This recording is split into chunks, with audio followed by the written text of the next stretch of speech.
Junaid Baghdadi कहने लगे, मेरा महबूब कायनात का सबसे हसीन चेहरा रखने वाला, जिसकी भवें ऐसी थी, जिसके गाल ऐसे थे, जिसकी पेशानी ऐसी थी, जिसके हाथ ऐसे, जिसके पैर ऐसे। उस मुसव्विर ने पूछा, बताओ नाम क्या है? जुनैद बगदादी ने कहा, मुहम्मदुर रसूलुल्लाह। उस मुसव्विर ने कहा, रुको जरा, ये तस्वीर तो ऑलरेडी मेरे पास बनी बनाई रखी है। जुनैद बगदादी ने कहा, ये कैसे?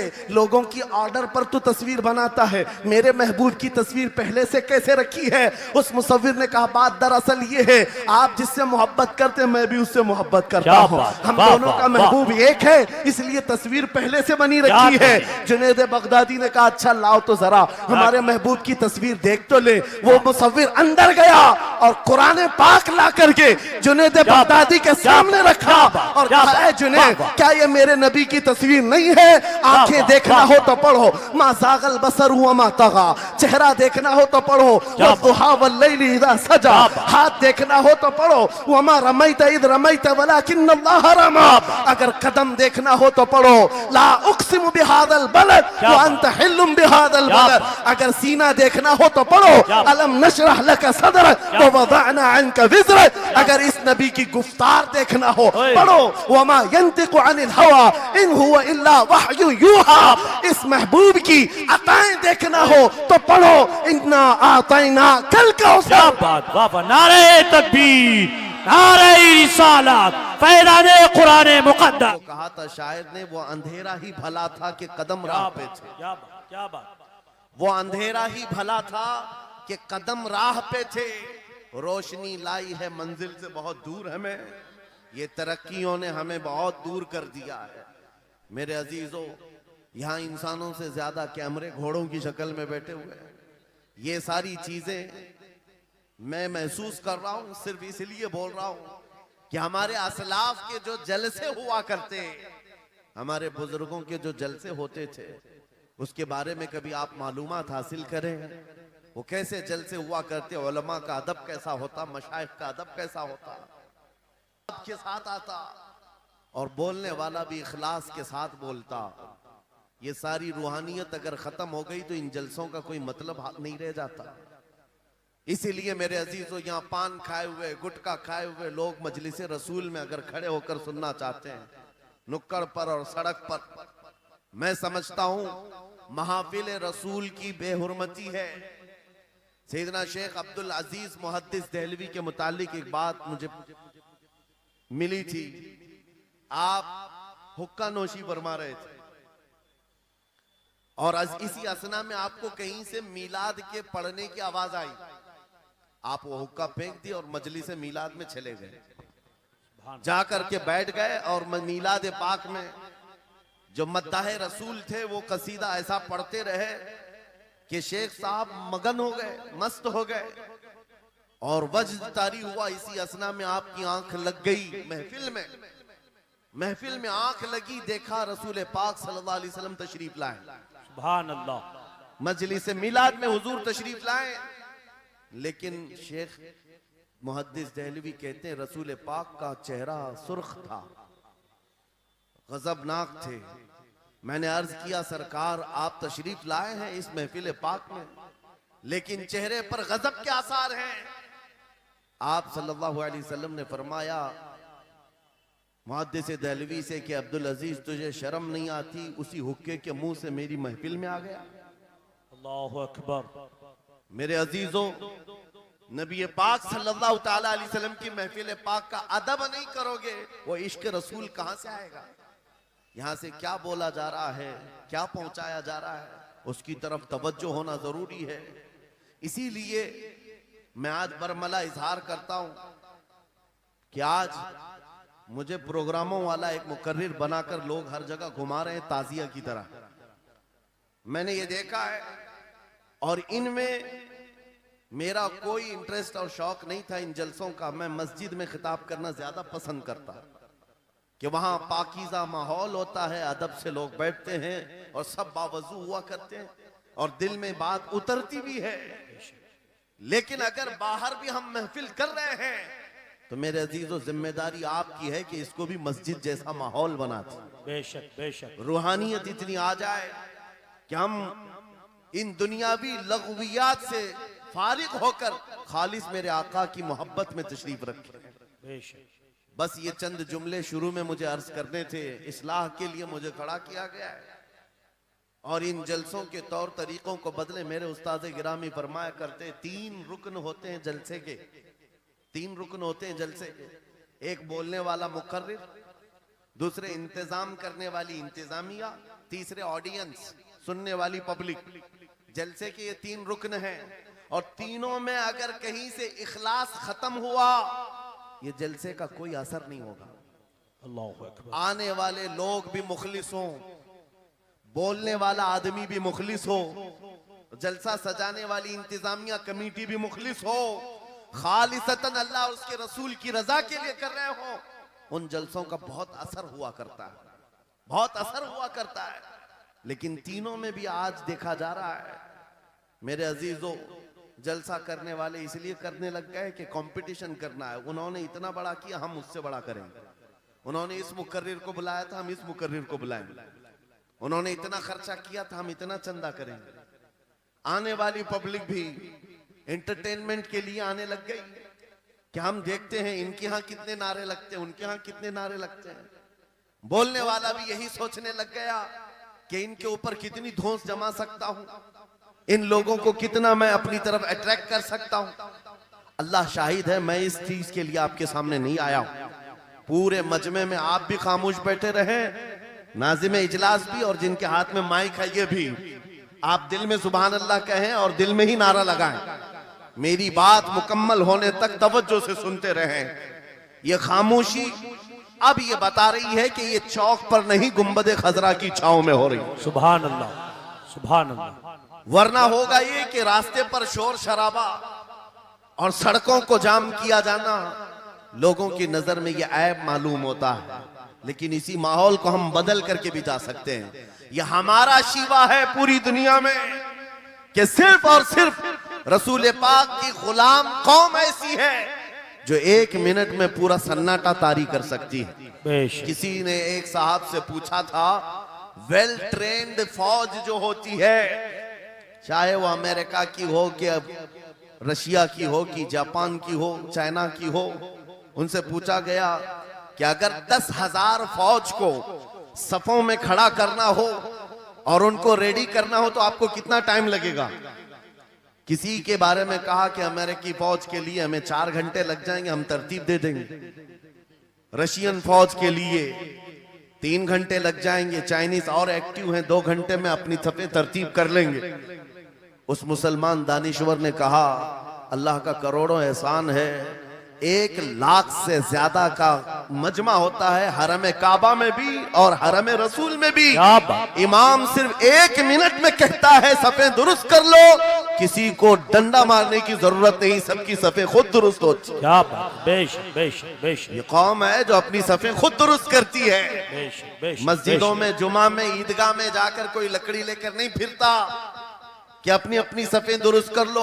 हर एक को इतना शऊर है कि अपनी सफे कैसे दुरुस्त की जाती है। जब आपको अल्लाह ताला ने ये नेमत अता की है, मस्जिदों में सफे दुरुस्त कर सकते हैं 1 मिनट के अंदर, ईदगाह में 1 मिनट में हमारी सब दुरुस्त हो सकती है। ऐ नौजवानों, दुनिया को ये बताओ, सिर्फ मस्जिद और ईदगाह नहीं, दुनिया के हर मैदान में हम अपनी सफे दुरुस्त कर सकते हैं। सुभान अल्लाह। क्या हर मैदान में हमारी सब दुरुस्त हो सकती है।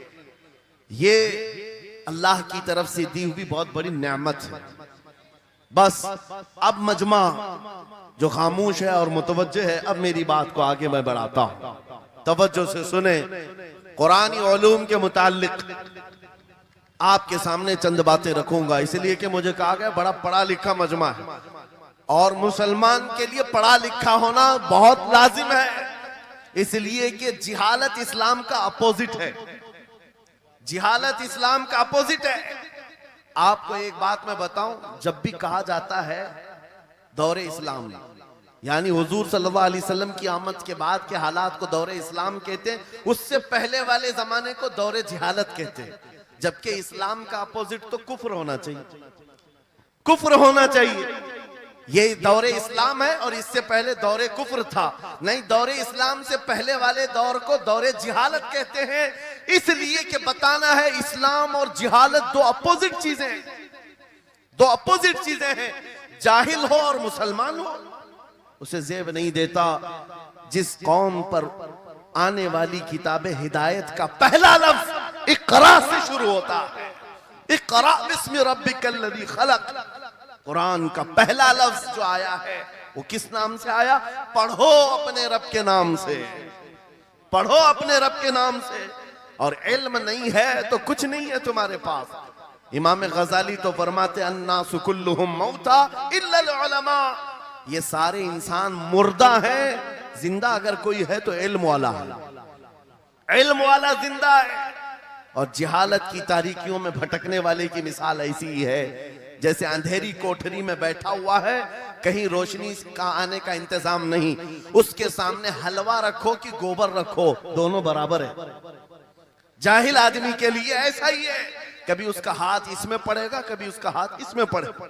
जब नजर नहीं आ रहा है तो हलवा को गोबर समझकर खा लेगा और कभी गोबर को हलवा समझ के खा लेगा, गलाजत उसके लिए बराबर हो जाएगी। लेकिन इल्म को कहा गया अल इल्मु नूरुन, इल्म रोशनी है। जिसके पास इल्म आता है वो तमीज सीख जाता है, उसके पास अखलाक आ जाते हैं, वो हलाल और हराम के फर्क को समझने लगता है, बुरे और अच्छे के दरमियान फर्क मालूम होने लगता है।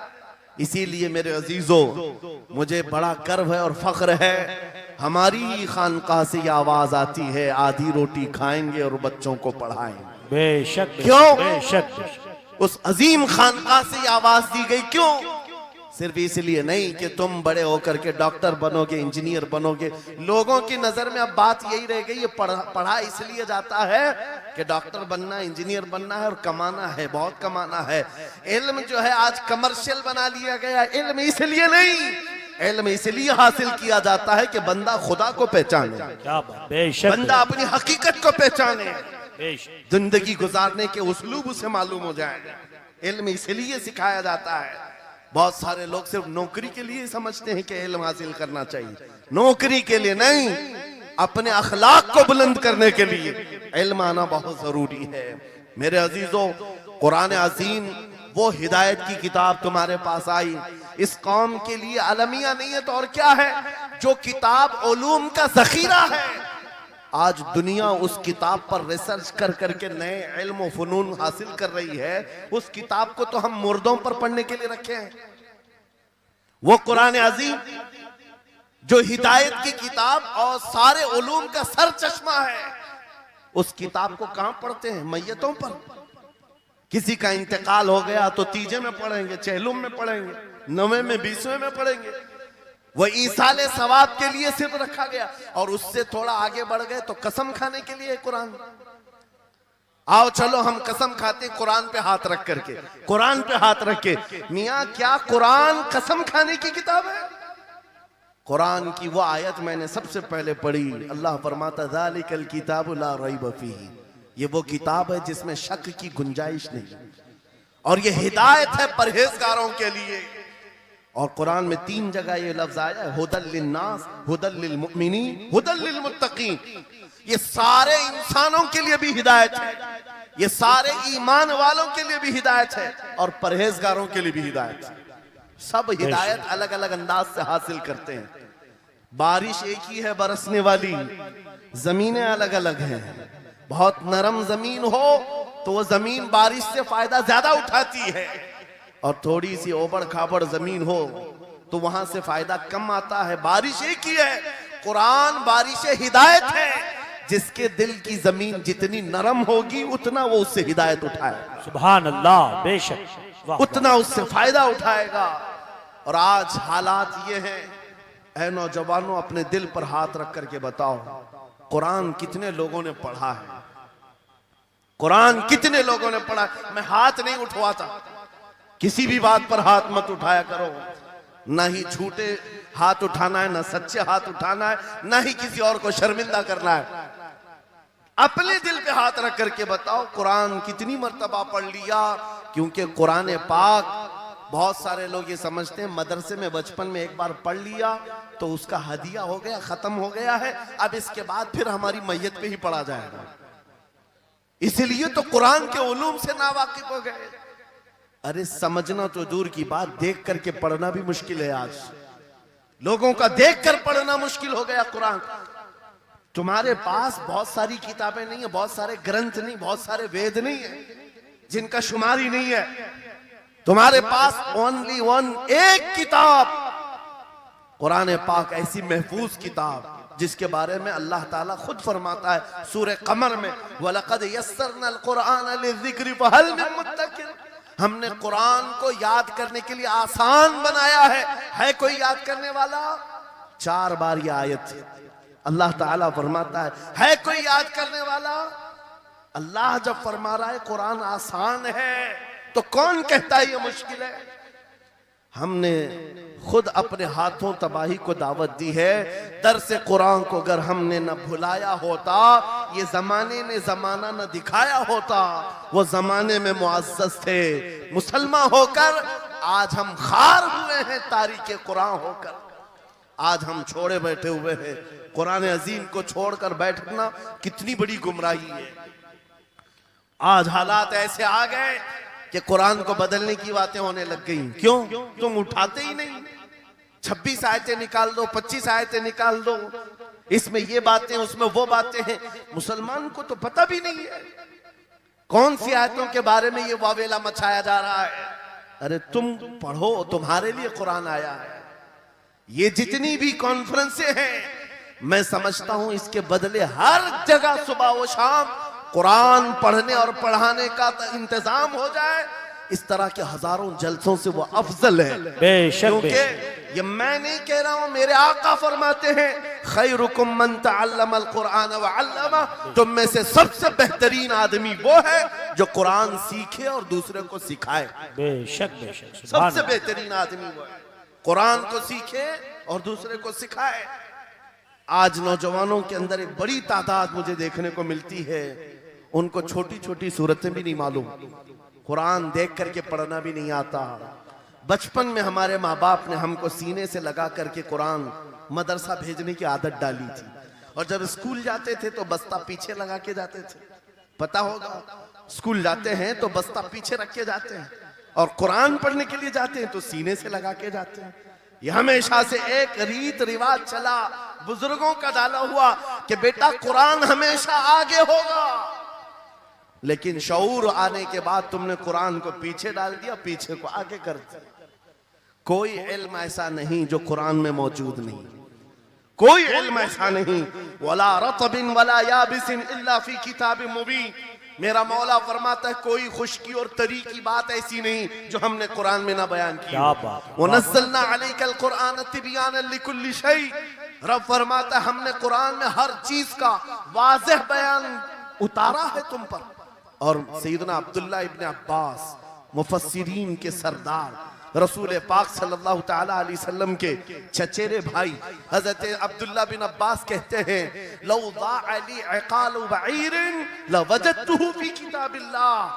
कहते हैं अगर मेरे ऊंट की नकील की रस्सी भी गुम हो जाए, मैं उसको किताबुल्लाह कुरान में ढूंढ लूंगा।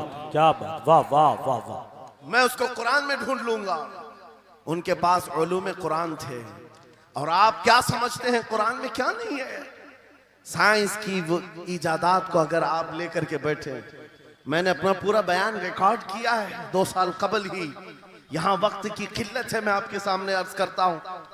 16वीं सदी के बाद या 18वीं सदी के बाद साइंस की तरक्कियात ने अपना पैर जमाना शुरू किया है इस रुए जमीन पर, जबकि मेरे मुस्तफा करीम सल्लल्लाहु ताला अलैहि वसल्लम की जुबान अक़दस से निकले हुए कलमात जो कुरान में मौजूद हैं, उठाओ और मैं बताता हूं हर चीज का इल्म कुरान में मौजूद है। जब कोई सोनोग्राफी का इंतजाम नहीं था, ना सिटी स्कैन हो सकता था, ना एक्सरे का कोई इल्म किसी के पास था, उस वक्त कुरान कह रहा है एम्ब्रियोलॉजी के बारे में। क्या बात, एम्ब्रियोलॉजी क्या है? बच्चा पैदा होने की जो उसके नशो नुमा की जो मुद्दत होती है, किस तरह पेट में बच्चे की तख्लीक होती है। कुरान में मौला फरमाता है सुम्मा जअलनाहु नुतफतन फी क़रारिन मकीन सुम्मा खलक़नल नुतफत अलक़तन फ़खलक़नल अलक़त मुदग़तन फ़खलक़नल मुदग़त इज़ामन फ़कसौनल इज़ाम लहमा सुम्मा अंशअनाहु खल्क़न आख़र फ़तबारकल्लाहु अहसनुल ख़ालिक़ीन। मौला फरमाता है हमने नुतफे से अलका बनाया। नुतफा क्या है? स्पर्म का वो एक कतरा जो मर्द के जरिए से औरत के रहम में जाता है, उसके बच्चे की थैली में जाता है, एक नुतफा, एक बूंद, जिसको नुतफा कहा गया है। मौला फरमाता है हमने नुतफे से अलका बनाया। अलका किसको कहते हैं? साइंस में पढ़ने वाले अगर स्टूडेंट्स हो तो समझ जाएंगे।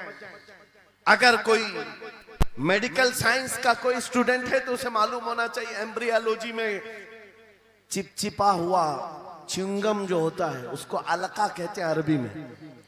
और आज साइंस ये कहती है कि पहले बाप के नुतफे के एक कतरे से एक छोटा सा खून का टुकड़ा बनता है जो चिपचिपा होता है, फिर उसके बाद एक गोश्त का टुकड़ा होता है, फिर उसके बाद उसमें हड्डियां बनती हैं, फिर उसके बाद उस पर चमड़ियां आती हैं, फिर उसके बाद उसकी आंखें, सारी चीजें बन जाती हैं। ये प्रोसेस है 9 महीने माँ के पेट में, और हर एक के वीक्स गिने हुए हैं। फर्स्ट वीक में क्या होता है, सेकेंड वीक में क्या होता है, थर्ड वीक में क्या होता है, एम्ब्रियोलॉजी का पूरा इल्म है। साइंस आज 21वीं सदी में इस एम्ब्रियोलॉजी को तुम्हारे सामने ला रही है। अरबों के उस दौर की बात कर रहा हूं जहां लोगों को घर बनाने का इल्म नहीं था, और कुरान माँ के पेट में पैदा होने वाले बच्चे की तख्लीकात बयान कर रहा है। नारे तकबीर, नारे रिसालत, फैज़ाने कुरान मुक़द्दस, फैज़ाने शेखुल मशाइख, नारे तकबीर, नारे रिसालत। वाह वाह। मशहूर साइंसदान है फ्रैंक प्रेस नाम से, जिसने ये थ्योरी दुनिया को बताई कि अरदियात जमीन के अंदर जो वसात हो रही है। और उसके बाद उसने कहा था, फ्रैंक प्रेस नाम का अंग्रेज मौर्रिख और अंग्रेज साइंसदान ने कहता है जमीन जो है पानी के ऊपर है, और ऐसे ही पानी के ऊपर कोई चादर बिछा दी जाए तो कभी चादर इधर हो सकती, कभी उधर हो सकती है। इस चादर को मजबूत रखने के लिए इस पर पहाड़ों का होना बहुत जरूरी है। ये 19वीं सदी में फ्रैंक प्रेस कह रहा है, और मेरा मौला कुरान में फरमाता है, अल्लाह ताला फरमाता है वल जिबाल औतादा, हमने पहाड़ों को मेख बना करके जमीन पर गाड़ा। क्या बात, वाह वाह, बेशक बेशक। ये जमीन को हिलने नहीं देते पहाड़। अरदियात का इल्म, एस्ट्रोनॉमी के बारे में, एस्ट्रोलॉजी के बारे में कुरान में मौजूद उलूम आप पढ़ो। जूलॉजी के बारे में, जानवरों के उलूम के बारे में कुरान में पढ़ो। रब ताला परिंदों के उन अशकाल के बारे में बयान फरमा रहा है, ये झुंड के झुंड जाते हैं, जमात की जमात होती हैं। चूंटियों के बारे में पूरी सूरह मौजूद है। इनके खाना तकसीम करने का तरीका क्या है, इनके एक दूसरे को पुकारने का तरीका क्या है, इनमें जब एक चूंटी मर जाती है तो उसको दफनाने का तरीका क्या है। ये कौन बयान कर रहा है? ये कुरान बयान कर रहा है, कुरान पाक बयान कर रहा है। जब तरक्कियात इस कदर आगे आ गई कि मशीनों के सहारे से आज जर्रे को देखा जाता है, परखा जाता है, और फिर दुनिया को बताया जाता है ये हमारी तहकीक है, और कुरान उस जमाने में बयान कर रहा है। मेरे अजीजों, एक बात बताता हूं, 18वें पारे में सूरह नूर में एक आयत आई है। उस आयत के बारे में मैं बताता हूं बाद में, लेकिन 18वीं सदी में एक साइंसदान जो अमेरिका की सफर पर था, उसने अटलांटिक ओशियन में एक जगह ऐसी देखी जहां पर इतना अंधेरा है कि हाथ निकालो तो भी नजर नहीं आए, सूरज की रोशनी भी नहीं पड़ती। वापस आकर के उसने कहा मैंने एक ऐसी जगह दरियाफ्त की है जहां सूरज की रोशनी ही नहीं पड़ती और अपनी आंखों को कुछ नजर नहीं आता। अगर हाथ निकाल करके देखो, समंदर के बीचों बीच अटलांटिक ओशियन, ये कोई तालाब का नाम नहीं है, ये लंबा सफर तय करके कोई एक जगह को ढूंढ लिया एक साइंसदान और आकर के दुनिया को बता रहा है मैंने एक ऐसी जगह मालूम की जहां पर खूब अंधेरा होता है, हाथ भी नजर नहीं आता। जब वो आकर के बताता है, एक आलिम रब्बानी ने कुरान की आयत पढ़ी, मौला कुरान में फरमाता है इज़ा अखरजा यदहु लम यकद यराहा व मन लम यजअलिल्लाहु लहू नूरन फमा लहू मिन नूर। कुरान में अल्लाह फरमाता ज़ुलुमातुम बअदुहा फौक़ बअद। एक जगह हमने ऐसी बनाई है जहां अंधेरियों पर अंधेरियां हैं, जहां हाथ भी निकालोगे तो हाथ नजर नहीं आएगा। कुरान में 1400 साल पहले ये जब बात आई, उस साइंसदान को बताया गया, ये तो अल्लाह ने कुरान में बयान किया है। अब और ताज्जुब की बात क्या है सुनो। वो आया साइंटिस्ट, कहा ये किसकी बयान की हुई किताब है? कहा मोहम्मद रसूलुल्लाह की, मक्का में पैदा हुए, मदीने में जिंदगी गुजारी, आकीब दिन की। उसने कहा मैं उनके बारे में जानना चाहता हूं, हो सकता है वो समंदरों के बहुत बड़े माहिर थे, वो समंदरी उलूम के बारे में बहुत कुछ जानते थे, उन्होंने जिंदगी का बहुत सारा हिस्सा समंदरों के सफर में गुजारा होगा। उस जमाने में उनको अटलांटिक ओशियन में मौजूद ये अंधेरा कैसे पता चला? ताज्जुब की बात है, हैरत की बात है। जब उस साइंसदान से कहा गया ए अजीज, हकीकी बात तो यह है कि पूरी 63 साला जिंदगी में मेरे आका एक बार भी समंदर के पास नहीं गए, एक बार भी इत्तेफाक नहीं हुआ। तब वो कहता है जो बंदा कभी समंदर के सफर पर गया ही नहीं और वो अटलांटिक ओशियन में मौजूद अंधेरियों की बात करता है, तो फिर ये अपने पेट से नहीं, ये अल्लाह की बात कर रहा है। क्या बात, बेशक बेशक, ये खालिक समंदर की बात कर रहा है, बेशक, जिसने वो अंधेरियां पैदा की। मेरे अजीजों, आपसे मेरा खिताब इसलिए है कि जो ज़ख़ीरे अल्लाह ताला ने हमारी किताब मुक़द्दस में रखे हैं, इसको हल करते करते लोगों के बाल सफेद हो गए और तुम तो अखलाक सीखने के लिए ऐसे लोगों के पास जाते हो जिनको पेशाब करने का तरीका नहीं मालूम। क्या बात, बेशक। कुरान के उलूम क्या कम है तुम्हारे पास? अब मैं आता हूं, ये तो साइंसी बातें हो गई, मैथमेटिक्स तो पूरा कुरान में इतना है, बयान करते करते मैं सुबह कर डालूं। कुरान पाक के अददी एजाजात, कुरान पाक के हिसाब, रियाजी, मैथमेटिक्स के फंडे, बहुत कुछ है। फिजिक्स के बारे में है, ज्योग्राफी के बारे में है, अलजिब्रा के बारे में है, साइंस के बारे में है। ये तमाम उलूम तो एक मिसाल के तौर पर मैं आपके सामने रख रहा हूं, लेकिन अफसोस मैं उस कौम से बात कर रहा हूं जिस कौम ने कुरान को छूना भी बंद कर दिया है। जाकर के देखें, आज ही जाकर के देखें, घरों के अंदर तुम्हारे टीवी, फ्रिज और वॉशिंग मशीन तो धूल से साफ होंगे, रोजाना साफ करते होंगे। कुरान को हफ्ते हो गए कभी छुआ भी नहीं, गर्द जमी हुई, धूल लगी हुई है। कुरान के साथ ये नाइंसाफी बंद कर दो, कुरान के साथ ये दोहरा मेयार बंद करो। आपको पता है क़यामत के दिन मेरे आका फरमाते हैं, जो दो चीजें जिसकी हिमायत में आ गई उसको जन्नत में जाने से कोई नहीं रोकेगा, और दो चीजें जिसके खिलाफ खड़ी हो गई फिर उसको दोज़ख में जाने से भी कोई नहीं रोक सकता। हुजूर से पूछा गया वो दो चीजें क्या हैं? हुजूर फरमाते हैं जिसकी हिमायत में रमजान और कुरान खड़े हो गए उसका जन्नत में जाना तय हो जाता है। क्या बात, वाह वाह। और जिसके खिलाफ खड़े हो गए रमजान और कुरान, हुजूर फरमाते फिर उसका दोज़ख में जाना तय हो जाता है। अल्लाह अकबर। अल्लाह के रसूल, दानाए ग़ुयूब, कायनात के सरदार मेरे आका दुआ करते हैं, अल्लाहुम्मा जअलिल कुरान हुज्जतन लना ला हुज्जतन अलैना। ये मेरे नबी की दुआ है। आप तवज्जो करें, हुजूर जब ये दुआ कर रहे हैं, ऐ अल्लाह कुरान को क़यामत के दिन मेरा हिमायती बना, मेरे खिलाफ ना बना। क्या बात, वाह। साहिब कुरान खुद कह रहे हैं क़यामत के दिन इसको हमारे खिलाफ ना खड़ा कर, कुरान को हमारा हिमायती बना। ऐ लोगों, हम कौन सी जिंदगी गुजार रहे आज? बहुत दूर हम आ चुके हैं, बहुत दूर हम आ चुके हैं। आज कुरान की तालीम को भी इतना सस्ता समझा जाता है, इतना सस्ता कि आपके पास अगर बच्चे के पास टाइम हुआ तो मदरसा भेजो, नहीं तो छोड़ो जाने।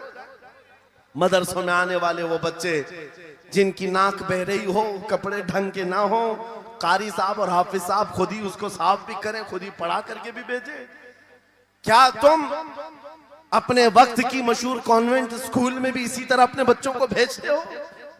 वहां पर गैर हाजिरी से कितना डरते हो, अपनी छुट्टियां तर्क कर देते हो, रिश्तेदारों से मिलना बंद कर देते हो। नहीं, बच्चे की स्कूल छूट सकती है, लेकिन कुरान के साथ कैसा दोहरा सलूक है, कुरान के साथ कैसा मेयार है। आपको मैं बताता हूं, इमाम हमारे सिराजुल उम्मा इमाम आजम अबू हनीफा रज़ी अल्लाह ताला अन्हु अपने बेटे को जिस कारी कुरान के पास पढ़ने के लिए भेजा करते थे, कारी साहब ने इमाम आजम के बच्चे को पूरा कुरान पढ़ा दिया। नाजरा कुरान की बात कर रहा हूं। जब पूरा कुरान बच्चे ने पढ़ लिया तो इमाम आजम अबू हनीफा को ये मुबारकबादी दी गई कि आपका बच्चा पूरा कुरान पढ़ चुका है हाफिज साहब के पास। तो हाँ, इमाम आजम बड़े ताजिर थे अपने जमाने के। उन्होंने क्या किया, उस कारी साहब को 4 लाख दिरहम नजराने में भेजा। सुभान अल्लाह। कितना? 4 लाख दिरहम चांदी के सिक्के होते थे। इमाम आजम अबू हनीफा ने जैसे ही कारी साहब के पास जो कुरान पढ़ाए थे ये नजराना भेजा, उनके पास ये नजराना पहुंचा। 4 लाख तो छोड़ो, आज के जमाने में 4000 भी किसी को देता नहीं। हाफिज कुरान अगर किसी बच्चे को पढ़ाया है, और मैं मांग भी नहीं रहा हूं कौम से, इमाम आजम की बात बता रहा हूं। जब नजराना कारी साहब को पहुंचा, उन्होंने देखा 4 लाख दिरहम मेरे पास आए, इतनी बड़ी रकम, बच्चे को खाली कुरान ही पढ़ाया था। दौड़े दौड़े वापस इमाम आजम अबू हनीफा के दौलत कदे पर आ गए। घर पर आए, कहा हुजूर आपसे मैं ये पूछना चाहता हूं कि गलती से तो ये रकम मेरे पास नहीं आ गई, ये किस लिए दी गई है? कहा कि ये तो आपने कुरान बच्चे को पढ़ाया, मैंने हदियतन भेजा है। कहा हुजूर सिर्फ नाजरा कुरान ही तो पढ़ाया, इतनी बड़ी रकम। इमाम आजम अबू हनीफा ने कहा कारी साहब आज चले जाओ, और अपने बेटे को बुलाया, इधर आ बेटा, कल से इस हाफिज के पास पढ़ने के लिए तू हरगिज नहीं जाएगा, कल से इसके पास तू इल्म हासिल करने नहीं जाएगा। बच्चे ने पूछा हुजूर क्या हो गया? कहा जो बंदा मेरे 4 लाख दिरहम को कुरान से बड़ा समझता है, मैं उसके पास अपने बेटे को नहीं पढ़ा सकता। वाह वाह वाह वाह। मैंने तो कुरान का एक हर्फ की कीमत नहीं अदा की, उसने कुरान के ऊपर मेरी रकम को समझ लिया। आज हमने कुरान को कहां समझ लिया है? वो इमाम आजम अबू हनीफा फरमाते हैं जो कुरान से ज्यादा माल को अहमियत देता है उसके पास बच्चों को पढ़ाओ भी मत, ना पढ़ाओ। अजीजा ने गिरामी वकार, हमारा ये दोहरा सलूक, हमारा ये दोहरा मेयार कुरान के साथ जो हमारी नाइंसाफी है, हमें अखलाकी पस्ती में लाकर खड़ा कर चुकी है, अखलाकी पस्ती में लाकर खड़ा कर चुकी है। अरे हम देख रहे हैं आयरा गैरा नत्तू खेरा हमें सिखाने आ रहा है, बढ़ाने आ रहा है कि तुम्हें डेवलपमेंट के बहुत सारी चीजें बताई जाती हैं कि तुम्हारी पर्सनालिटी डेवलपमेंट क्या होती है। अलीगढ़ वाले तो नौजवान बहुत सारे जो स्टूडेंट्स हैं जानते होंगे, बीए कर लिया, एमए कर लिया, बीकॉम कर लिया, या कुछ भी कर लिया, डिग्री हासिल कर लिया। बड़ी बड़ी कंपनियां आज पूछती हैं कि इसके पास पर्सनालिटी डेवलपमेंट है या नहीं। ये क्या है पर्सनालिटी डेवलपमेंट? कुछ बड़े बड़े शहरों के नौजवान हमारे पास आए थे, कहा हम कोर्स कर रहे हैं। कहा मैंने पूछा इसमें होता क्या है? कहा इसमें सिखाया जाता है बैठना कैसा है, लोगों से मिलना कैसे है, खाने के लिए बैठे तो चम्मच कहाँ रखना है, बर्तन कहाँ रखना है, लोगों से हैंडशेक कैसे करना है, ये सारी चीजें सिखाई जाती हैं। मैं नौजवानों से पूछा कि अच्छा कितने महीने का? कहा कहीं 6 महीने का, कहीं साल भर का। कहा अफसोस है उस कौम पर जिसका रसूल आया था ये कहते हुए, वो इस्तुली उतम्मिम मकारिमल अखलाक, मैं सबसे बुलंद अखलाक सिखाने के लिए दुनिया में आया हूँ। उस रसूल की उम्मत आज ऐसे लोगों के पास अखलाक सीखने जा रही है जिसको हलाल और हराम की तमीज नहीं, जिसको खड़े होकर पेशाब करने में फख्र लगता हो, उसके पास तो ये अखलाक सीखने जा रहे हैं, पर्सनैलिटी डेवलपमेंट सीखने जा रहे हैं। और मैं तुम्हें बताता हूँ कुरानी अखलाक क्या है। मौला करीम ने अपने हबीब को जो बयान किया है, सूरे लुकमान उठाओ, बाप अपने बेटे को नसीहत क्या क्या करता है, अगर 3 आयतें भी पढ़ लो तुम्हारी जिंदगी सुधर जाएगी। लुकमान हकीम अपने बेटे से कहते हैं, या बुनैया अक़िमिस सलात वअमुर बिल मारूफ वन्हा अनिल मुनकर वस्बिर अला मा असाबक, ऐ बेटा नमाज पढ़ा कर, बुराइयों से बचा कर, अच्छाइयों की बात कर, जो मुसीबत आए उस पर सब्र कर। ये सिर्फ जुमले नहीं है, ये जुमले नहीं है, लुकमान हकीम ने अपने बेटे को जो डराया था, कुरान कहता है या बुनय्या इन्नहा इन तकु मिस्काल हब्बतिन मिन खरदलिन फतकुन फी सखरतिन औ फी समाई औ फिल अर्दी याति बिहा अल्लाह। आज हर बाप को चाहिए कि ये नसीहत अपने बेटे को करे। क्या बात, क्या हर बाप अपने बच्चे को ये बात बताए, सुनो क्या लुकमान कहते हैं, बेटा बुराई अगर तूने कर लिया, ये मत समझना कि मैं रात के अंधेरे में छुप कर लिया। आज तुम्हारे हाथ में मोबाइल गुनाहों का अड्डा बन करके आया है। सिर्फ एक टच स्क्रीन पर सारी दुनिया तुम्हारे सामने नंगी नाचती हुई नजर आती है।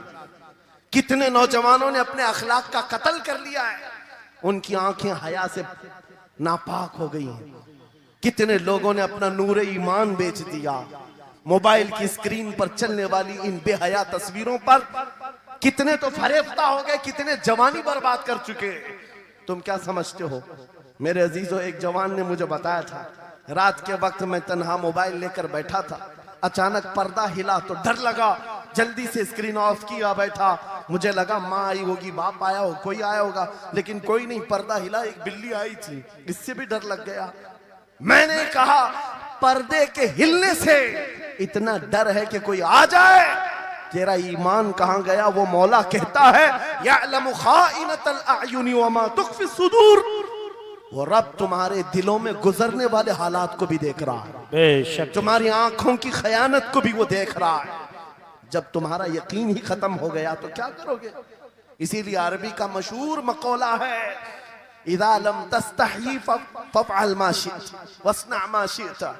जब तुम्हारे अंदर से हया निकल जाए तो जो चाहे करो, जो चाहे कर लो। आज लुकमान हकीम की वो बात मैं पेश कर रहा था, आयत मुकम्मल करता हूं। बाप अपने बेटे से कहता है अगर बुराई कर लिया तूने, अगर बेहयाई हो गई, ये मत समझ के बहुत छुप करके किया।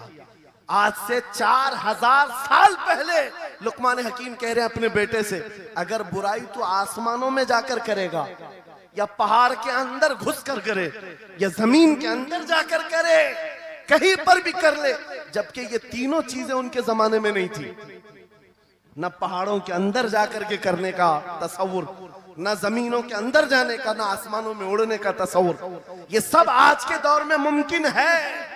और लुकमान हकीम कहते हैं अगर तू इन सब जगहों पर जाकर कहीं पर भी करेगा, याति बिहल्लाह, अल्लाह वो तेरे सामने लेके आएगा।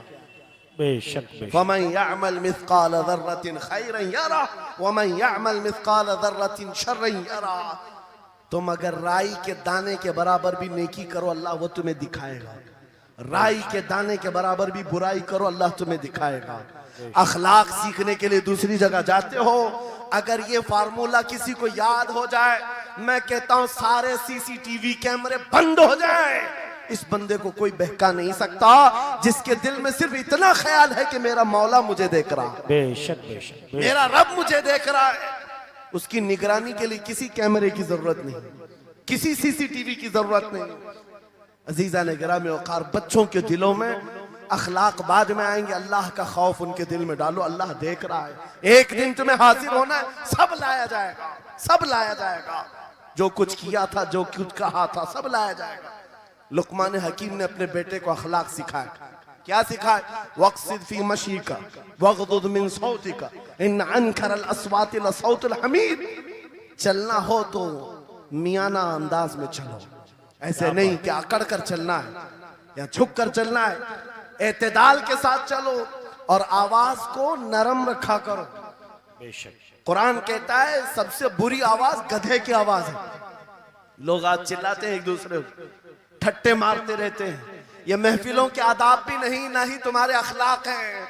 इसीलिए शेख सादी ने फरमाया है, तामर्द सुखन न गुफ्ता बाशद ऐबो हुनरश न हुफ्ता बाशद। जब तक आदमी बात नहीं करता, उसकी अच्छाइयां भी मालूम नहीं होती, उसकी बुराइयां भी नहीं मालूम होती। बेशक जब बात करता है तो पता चल जाता है इसके अखलाक कैसे है। बात करता है तो समझ में आ जाता है कौन सी कैटेगरी का है। इसलिए अपनी जुबान को ऐसी रखो कि दुनिया तुम्हें आला नस्ल का समझ सके। बात करो तो तमीज के साथ, चीख पुकार करना, एक दूसरे को इस तरह से बात करना नौजवानों में आज आम हो गया है। कुरान कहता है अपनी आवाजों को पस्त करो। एक और बात, रब फरमाता वला तुसइर खद्दक लिन्नास, लोगों को से मुंह मोड़ करके बात मत करना। सामने तुम्हारे कोई खड़ा है और तुम इधर घूम करके बात कर रहे हो, ये आज फैशन हो गया है। पीछे पलट करके बात करना, इधर देख करके उसको बात करना, लोग ये समझते हैं फैशन है। मेरा मौला फरमा रहा है ये अखलाक से गिरी हुई हालत है। जब बात करो तो आमने सामने, लोगों से मुंह टेढ़ा करके बात ना करना। ये अखलाक कौन सिखा रहा है? ये कुरान अजीम है। तुम पर्सनालिटी डेवलपमेंट सीखने की बात कर रहे हो, तालीमात इस्लाम को छोड़कर क्या पर्सनालिटी डेवलपमेंट हासिल कर पाओ? तुम्हारे पास सब कुछ है लेकिन सीखना नहीं चाहते। आज तक नौजवानों में से मुझे कोई मिला नहीं इस तरह से कि लोग आते हैं, मुफ्ती साहब बीवी को 2 तलाक दे दिया, 3 तलाक दे दिया, अब क्या करना है, इद्दत कैसे गुजारना है? या ज्यादा से ज्यादा दारुल इफ्ता में आते मुफ्तियान इकराम होंगे, झगड़े के मसाइल लेकर के आते हैं, बाप मर गए, इसको कितना मिलना है, इसको कितना मिलना है। अरे जिंदगी गुजर गई, कभी आ करके ये क्यों नहीं पूछा मेरे घर में मंगनी हो रही है, शादी हो रही, ये बताएं मेरे मुस्तफा ने कैसे शादी की? क्या बात है, क्या बात, बेशक। ये क्यों नहीं पूछा? मैं बीमार हो गया हूं, मुझे बताएं रसूलुल्लाह ने बीमारी के आलम में क्या कहने का हुक्म दिया? क्या बात, अगर तलब हो मेरे नबी के पीछे चलने की तो बंदा ढूंढ ढूंढ कर चलेगा, बेशक, ढूंढ ढूंढ कर चलेगा। बेशक। हजरत इमाम अबू यूसुफ के बारे में और बाद में इमाम अहमद बिन हम्बल के बारे में कहा कि आपने कलिंगड़ खाने का बहुत शौक था, तरबूज, आप तरबूज कहते हैं? हाँ, हमारे यहाँ मुंबई में इसको कलिंगड़ कहते। और उन्होंने ये कहा कि ये सुन्नत भी है। मुझे रिवायत मिली है कि हुजूर ने भी खाया लेकिन जिंदगी भर खाए नहीं। मुरीदीन ने पूछा कि हुजूर जब सुन्नत भी है और आपको शौक भी है, खाते क्यों नहीं? कहते हैं अब तक मैं वो तरीका ढूंढ रहा हूं कि मेरे नबी ने कितने टुकड़े करके खाए। अल्लाह अकबर, अल्लाह अकबर, वाह वाह। मुझे वो तरीका चाहिए। हुजूर के पीछे चलने वाला ढूंढ ढूंढ करके अमल करता है। और आज हमने जिंदगियां ऐसी बनाई हुई हैं कि लगता है दारुल इफ्ता, मुफ्ती और उलमा सिर्फ तलाक के लिए हैं, ये इद्दत के मसले पूछने के लिए, विरासत के मसले पूछने के लिए। अरे हमें भी काम दो, हम ढूंढ ढूंढ कर तुम्हें बताएं मेरे नबी चलते कैसे थे, मेरे नबी बात कैसे करते थे, लोगों से मुसाफा कैसे करते थे, लोगों के सामने आते तो कपड़े कैसे पहनते थे, मेरे नबी की नमाजें कैसी थी, हुजूर जब दस्तरखान पर बैठते कहां से शुरू करते कहां से खत्म करते। इस काम पर भी तो उलमा को लगाया करते ताकि तुम्हें पता चलता मुझे कहीं और से अखलाक सीखने की जरूरत नहीं, दुनिया के सारे अखलाक मेरे नबी के कदमों में मौजूद है। नारे तकबीर, नारे रिसालत, फैज़ाने खानकाए बरकत, फैज़ाने खानकाए बरकत, शेरे रज़ा, शेरे रज़ा, फैज़ाने शेखुल मशाइख, नारे तकबीर, नारे रिसालत, वाह वाह। दर्स कुरान को अगर हमने न भुलाया होता, ये जमाने ने जमाना न दिखाया होता। इको बंद कर दो, इको। कुरान पाक के सिलसिले में मुझे बयान करने का हुक्म दिया गया, बस मैं वही बातें कर रहा हूं। मैं आपको अपने मौजू से जो मुताल्लिक है वो बातें अर्ज करता हूं। कुरान क्या तमीज सिखाता है। आज घर घर के अंदर जो एक बहुत बड़ी बला आई हुई है, हर तीसरा चौथा घर ये शिकायत लेकर के आता है बेटा हाथ से निकल गया, बेटी हाथ से निकल गई। माँ बाप इस बात के लिए रोज परेशान है, बेटा हाथ में नहीं आता, बेटी हाथ में नहीं आती। जहां ये जवान हुए 10वीं पास किया, ये मुंह दिखाते हैं हमको, आंख फिराते हैं हमको। फरमा बरदार बच्चों की कमी बहुत कम हो गई। गलती इन बच्चों की नहीं, उन माँ बाप की भी है। तुमने इनकी तरबियत तो खिलौनों से की है। इनकी तरबियत में तो तुम चाहते थे कि हर संडे इनको पिकनिक पर ले जाएं, बच्चा खुश हो जाएगा, इनको घुमाएंगे फिराएंगे, जो बच्चा मांगेगा सब ला कर देंगे। अरे ये 14 साल का नहीं हुआ, हाथ में मोबाइल भी पकड़ा दिया, सब कुछ कर दिया बच्चे के लिए। और अब बाप ये सोचता है ये 16 साल का हो जाए तो मेरी बात मानना चाहिए। एक बात याद रखो, जमीन में अदरक बो करके गन्ना आने की उम्मीद मत रखना।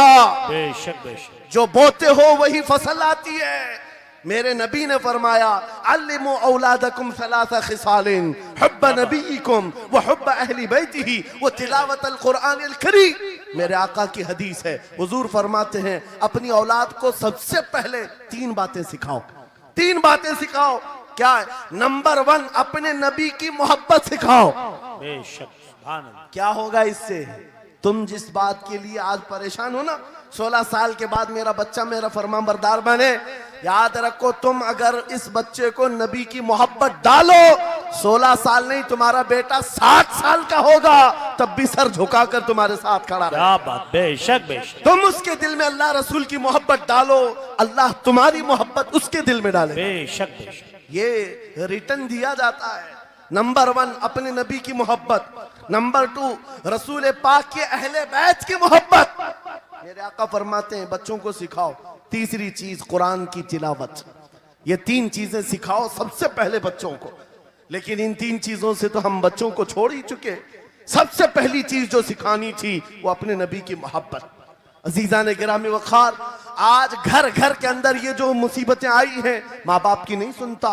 माँ बाप अगर जवान लोग अभी शादी कर रहे हैं तो अभी से तय कर लो, बच्चा होगा, ये ख्वाब नहीं देखेंगे पहले इसको क्या बनाना है।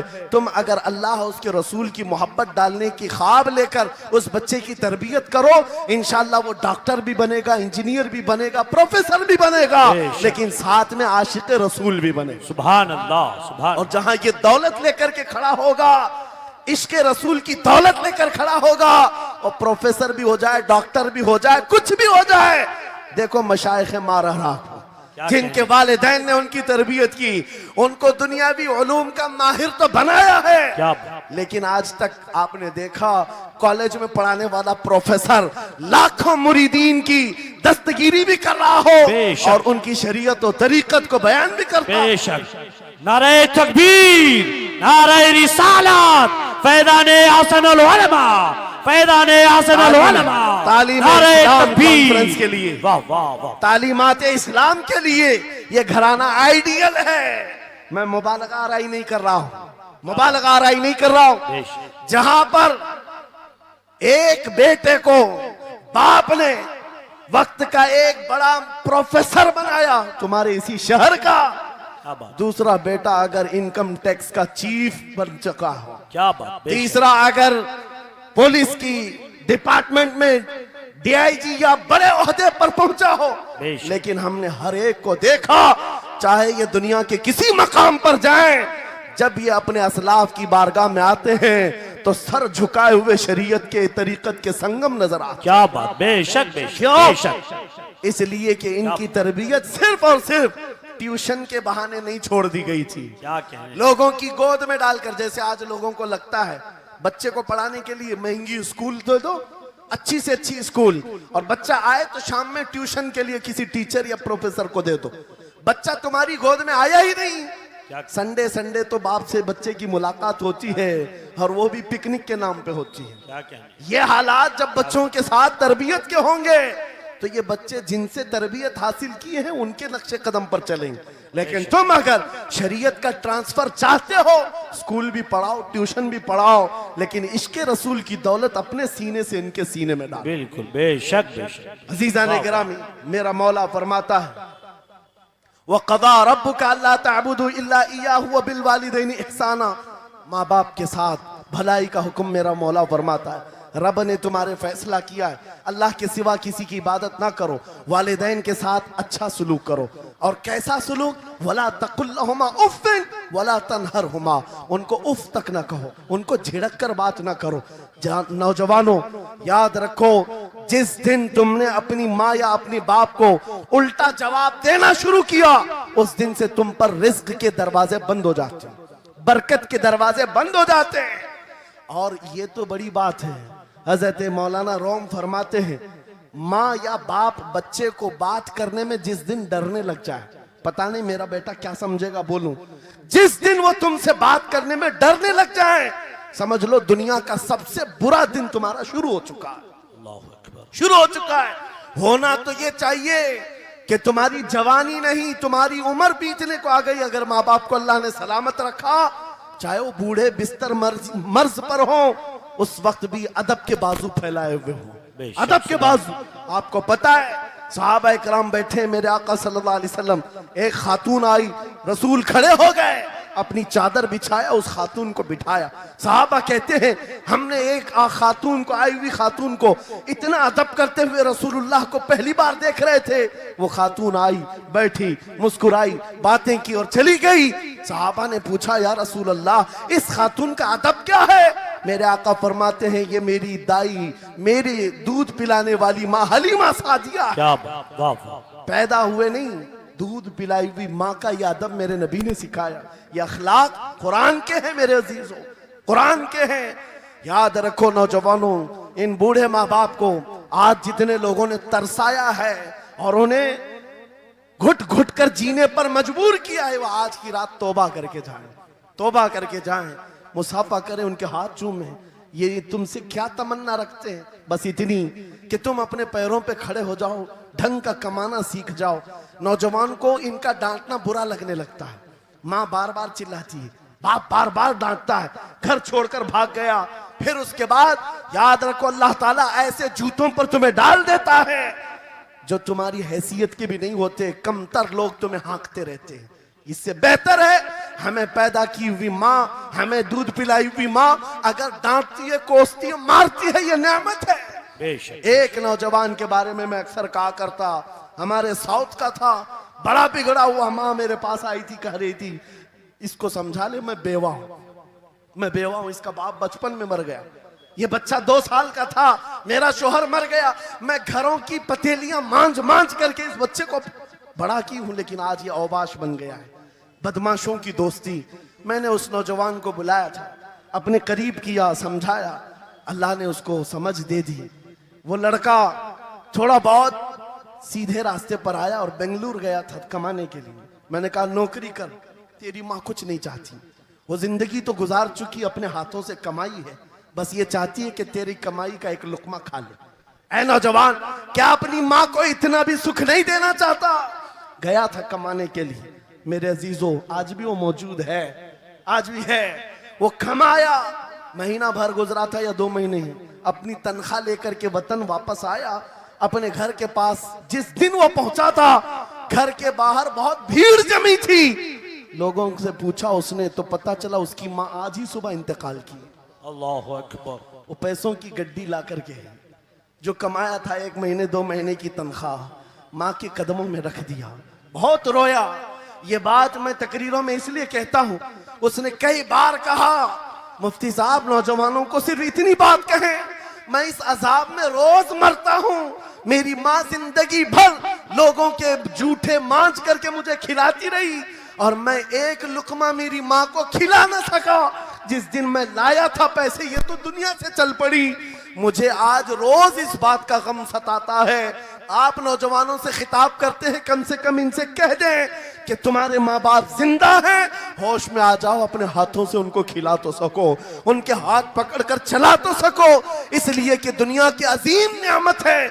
जिसका बाप जिंदा है, जिसकी माँ जिंदा है, उसके हक में वो दुआ कर लें। मेरे आका फरमाते हैं नबियों की दुआ उम्मत के बराबर जो होती है, वो बाप की दुआ बेटे के बराबर होती है। आज मैं गुफ्तगू समेटता हूँ, खत्म कर देता हूँ, इसलिए कि अखलाक इस्लाम बहुत वसी मौजू है, बहुत वसी मौजू है। लेकिन आपके लिए सिर्फ इतनी बात काफी है कि कुरान को छोड़ करके अगर दूसरी जगह सीखने जाओगे तो मारे मारे फिरोगे। आज वापस आ जाओ उसी कुरान पर जिसको मेरे आका ने हमारे उरूज का जरिया बनाया है, हमारी तरक्की का रास्ता बनाया है। जानते हो जब दुनिया के पास पार्लियामेंट नहीं थी, चलाने के लिए उसूल नहीं थे, पूरी दुनिया को कुरान ने उसूल बताए हैं, कानून बताए हैं। इस एक कुरान से फिक़ह हनफी मिला, फिक़ह शाफ़ई मिला, फिक़ह हम्बली मिला, फिक़ह मालिकी मिला। ये तो 4 मैंने नमूने बताए, 1 2 नहीं 18 फिक़ह की तदवीना पूरी दुनिया में मौजूद है। इस कुरान पर लिखी जाने वाली तफसीरों की तादाद पूरी दुनिया की किताबों से सबसे ज्यादा है। 700 तफसीरों के नाम मेरे पास मौजूद हैं। हर तरह से अलग अलग तफसीर की गई है। दुनिया की मुख्तलिफ जुबानों में इसके तर्जुमे किए गए। वो एक कुरान ऐसा है जो आज भी बबांगे दुहल पूरी दुनिया को चैलेंज कर रहा है। अगर तुम अल्लाह की बात को झूठा मानते हो, कुरान की तरह एक आयत ला करके बता दो, एक सूरत ला करके बना दो। आज दुनिया तरक्की बहुत कर चुकी होगी, टेक्नोलॉजी पर ये पाबंदे सलासिल कर चुकी और चांद पर कमंदे डाल चुकी, सूरज की शुआओं को कैद करके करंट बना दिया हो, सयाल मादे से दुनिया ने केमिकल बना दिया, सब बना दिया, लेकिन एक बात तय है, पूरे इंसान मिल जाएं, पूरे जिन्नात मिल जाएं, मेरा मौला फरमाता फिर भी वो कुरान के मिसल नहीं ला सकते। बेशक बेशक, वाह कुरान वाह। के मिसल नहीं ला सकते। ये मौजज़ा तुम्हारे पास है, ये मौजज़ा तुम्हारे पास है, दुनिया के पास ये दौलत नहीं। उठो वगरना हश्र न होगा फिर कभी, दौड़ो के जमाना चाल अपनी चल गया। मेरे अजीजों, आखिरी बात, ये सारे उलूम तो कुरान में हैं, अखलाक भी कुरान में है, तिजारत के उसूल भी हैं, शादीशुदा जिंदगी के उसूल भी हैं, माँ बाप के साथ हुस्न सलूक भी है, बच्चों की तरबियत भी है, पड़ोसियों से मामलात भी हैं, उस्ताद और शागिर्द के हुकूक भी बयान किए गए हैं। ये सारे फील्ड अपनी जगह पर, लेकिन कुरान का जो गाज़ा है, कुरान की जो रूह है, कुरान का जो खालिस शहद है, वो क्या है? कुरान पढ़ने वाले को सबसे बड़ी दौलत अगर कोई मिलती है तो अपने नबी से बेइंतहा इश्क करने की दौलत मिलती है। आगाज से आखिर तक कुरान है नाते मुस्तफा, महबूब के बयान का कैसा अनोखा ढंग है। जुनैद बगदादी के जमाने में एक आर्टिस्ट आया था, एक मुसव्विर, लोगों की मुंह बोली तस्वीर खींचता था। अगर कोई आता अपनी महबूबा के बारे में कहता, उसकी आंखें ऐसी, उसकी नाक ऐसी, उसकी भवें ऐसी, उसकी पेशानियां ऐसी, वो उसी तरह से तस्वीर निकालता था, आर्टिस्ट था।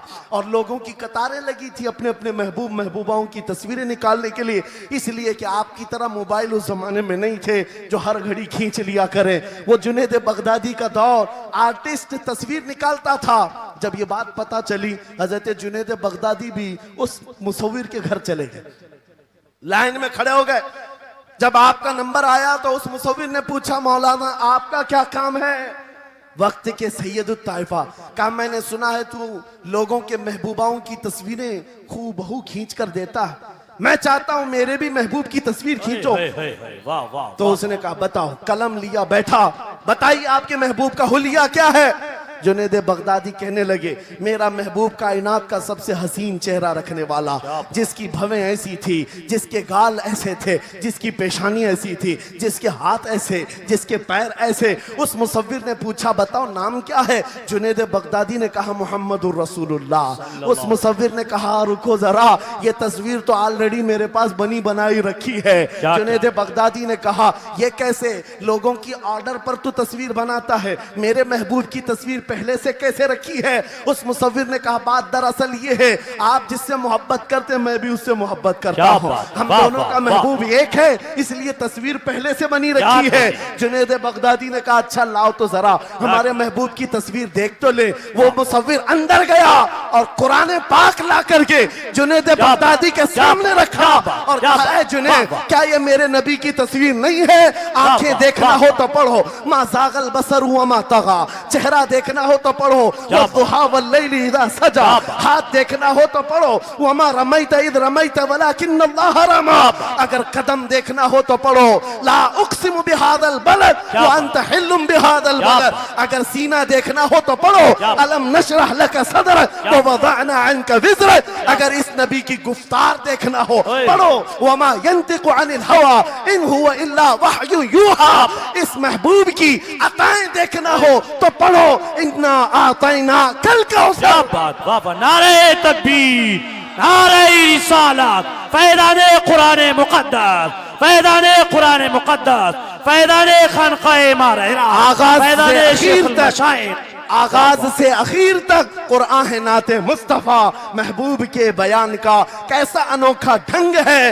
ये तालीमात इस्लाम कॉन्फ्रेंस है, कुरान की तालीमात से ये बात मुझे कहना जरूरी था। कुरान सिर्फ अखलाक की तालीम नहीं, सिर्फ मुआशियात की तालीम नहीं, बल्कि कुरान इश्क रसूल की तालीम देता है और हुब्बे रसूल सिखाता है।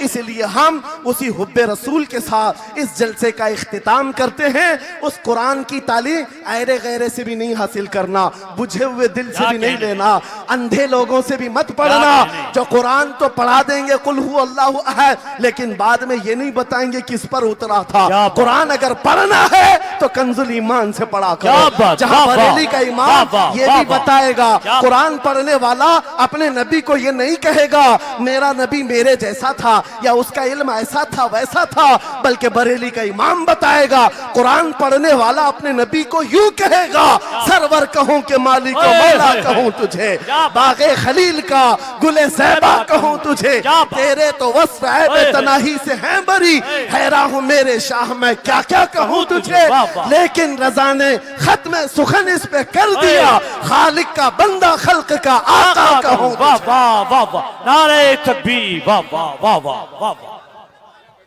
आप लोग रुक जाइए, एक बैठे मिनट, रहिए। आप लोग रुक जाइए। आप लोगों के लिए बड़े खास खास ऐलान है मेरे पास। आप लोग थोड़ा सा सब्र कर लीजिए। एक जरूरी ऐलान ये है, पिछली साल भी मैंने एक ऐलान किया था कि आप में से कोई भी ऐसा शख्स हो जो 5-10 लोगों को जानता है कि वो तालीम हासिल करना चाहते हैं लेकिन किसी वजह से नहीं कर सकते, तो मेरा नंबर लेकर के कांटेक्ट करें। इंशाल्लाह वो चाहे हिफ्ज की दुनिया हो, कुरान मुकद्दस की तालीमात हो, चाहे वो दुनियावी तालीमात का कोई सा भी शोबा हो, इंशाल्लाह उसकी तालीम का इंतजाम मैंने पिछली साल भी ऐलान किया था।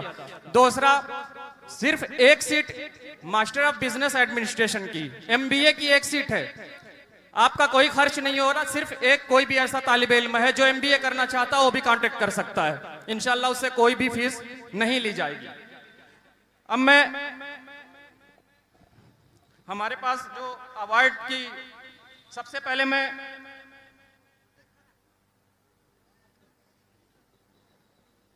आज के इस प्रोग्राम की सरपरस्ती फरमा रहे शहजादे हुजूर अहसनुल उलमा हजरत अल्लामा शाह प्रोफेसर सैयद मोहम्मद अमीन मियां साहब किबला की बारगाह में आप तमाम लोगों की तरफ से